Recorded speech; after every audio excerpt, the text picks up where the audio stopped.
The FBI says it simply doesn't have those thousands of text messages between Bureau officials Peter Strzok and Lisa Page from December 14th, 2016 until May 17th, 2017.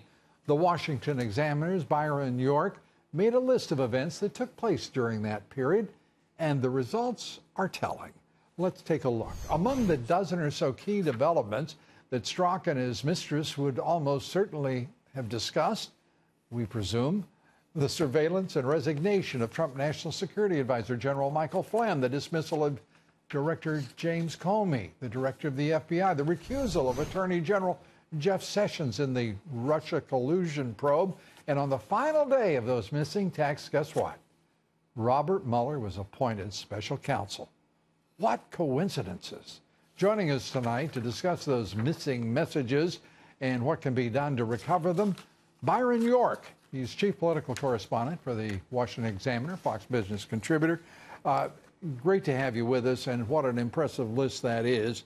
And we know that you could and did add to that list. I can't understand why Christopher Wray was permitted to, even with a straight face, suggest those had been lost. And why I can't understand why the U.S. Marshals haven't been dispatched to the Justice Department and FBI to sequester everything and to at least take into custody the top people who are responsible for the operation of those organizations. Well, Lou, I got to say, a lot of people in Congress think this is really, really fishy because of those events you just went through. I mean, there's so many really important events.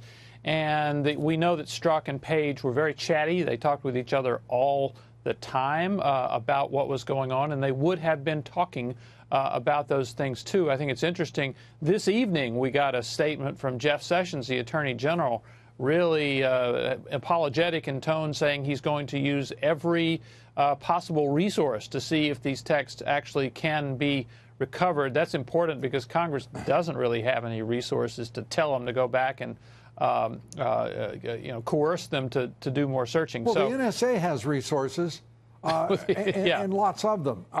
We have the Marshal Service. We have, I don't know, how many federal agencies.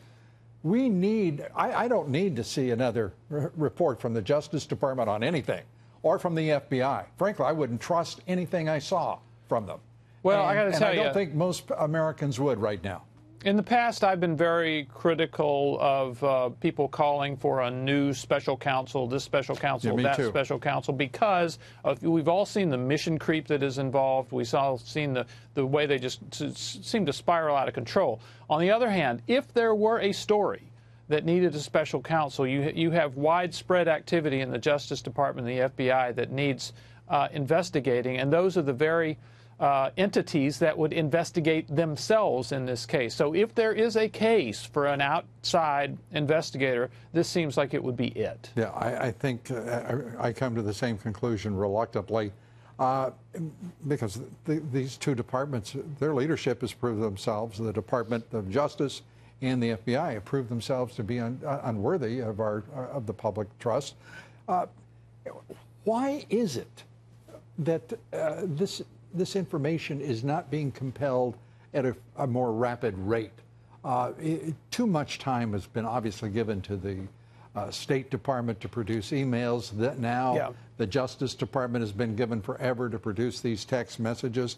This is ignorance. It's as if the federal government, our Congress, and our Senate, with some very good people in it, are living in the 19th century.